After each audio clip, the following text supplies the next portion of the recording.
कल की मूवी का अश्वत्थामा का ग्लिम्स रिलीज हुआ है और इसमें महाभारत दिखाई जाएगी। लेकिन अगर इसमें एक कैरेक्टर दिखाया जाए महाभारत से तो ये मूवी कितनी एपिक होगी सोच नहीं सकते। अभी doctor strange, multiverse, time travel और दुनिया में जितने भी time travel, multiverse, black hole इतनी थ्योरीज हुई है और उनका हमारे पुराणों या फिर हिंदू संस्कृति में उल्लेख न मिले ऐसा हो नहीं सकता। तो आज हम एक ऐसी टाइम ट्रेवलर की बात करेंगे जो हिंदू सभ्यता में उनके बारे में लिखा गया है, काकभूषण। अब काकभूषण कौन थे?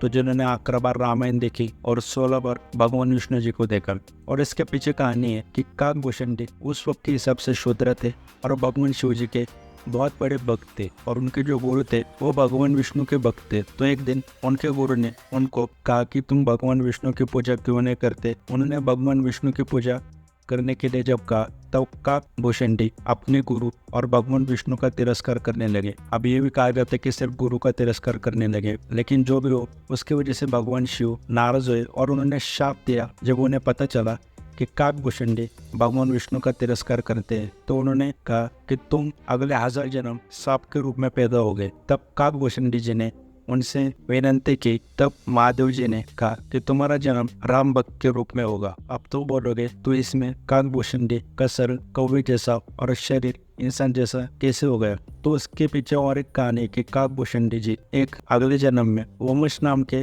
ऋषि थे, उनका तिरस्कार करने लगे क्योंकि वो मूर्ति पूजन पर विश्वास नहीं करते थे। और हमारी हिंदू संस्कृति में अलग अलग तरीके भगवान को मानने के, कोई निसर्गों को भगवान मानता है, किसी को लगता है ईश्वर हमारे अंदर ही है। तो ऐसे अलग अलग तरीके।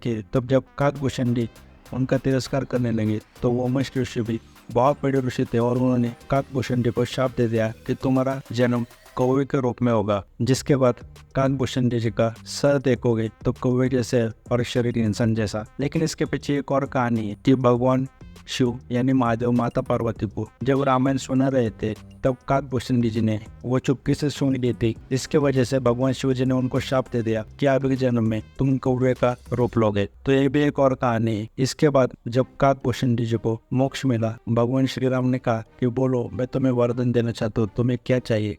तब काकभूषण जी ने कहा मुझे हर बार रामायण देखनी है और हर बार भगवान विष्णु को देखना है। तो इसकी वजह से उन्होंने 11 बार रामायण देखी और हर बार एक अलग आउटकम निकला, एक अलग चीज निकली। हर रामायण में चेंजेस हुए रामायण में। अभी काकभूषण जी अमर है लेकिन फिर भी इनको चिरंजीव में नहीं गिना जाता क्योंकि हनुमान जी हुए, जामवंत जी हुए, विभीषण जी हुए, इनका एक उद्देश्य है अमर रहने का। लेकिन काकभूषण जी का कोई ऐसा उद्देश्य नहीं। वो सिर्फ इसलिए अमर है क्योंकि वो रामायण देखना चाहते हैं और भगवान विष्णु जी के दर्शन देना चाहते हैं। तो बेसिकली मैं ये कहूँगा कि इतने एपिक स्टोरीज थे हमारे इधर। और हमें कई बार कहा जाता है कि यार ये महाभारत रामायण इतने बढ़िया इतिहास सिर्फ भारत में क्यों हुआ? तो मैं बता दूं कि ये पूरी दुनिया में महाभारत रामायण अलग अलग नामों से जानी जाती है, लेकिन स्टोरी वही है। प्रभु श्री राम जी को अलग देशों में अलग नामों से जाना जाता है। वैसे काकभूषण जी को भी जापान में देखोगे तो तेंगु नाम का एक अगर डेटी देखोगे तो उनका डिस्क्रिप्शन सेम काकभूषण जी जैसे मिलता जुलता है। साथ ही में मून नाइट जो मार्वल की सीरीज आई थी उसमें जो क्रो का कैरेक्टर है उसका भी डिस्क्रिप्शन काकभूषण जी से काफी मिलता जुलता है। तो इजिप्ट की भी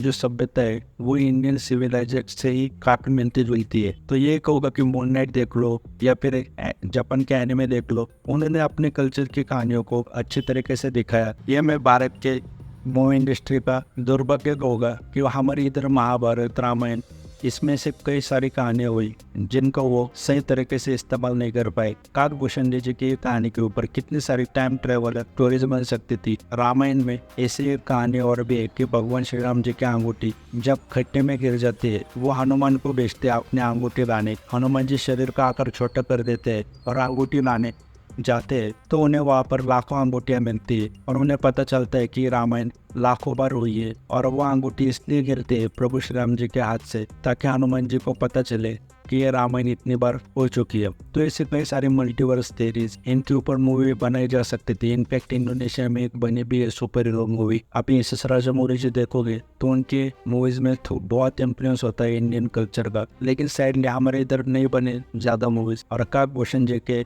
जैसे कई सारे हस्तियां महाभारत रामायण और भी शिव पुराण और भी इंडियन कल्चर में बहुत देखने को मिलेगी।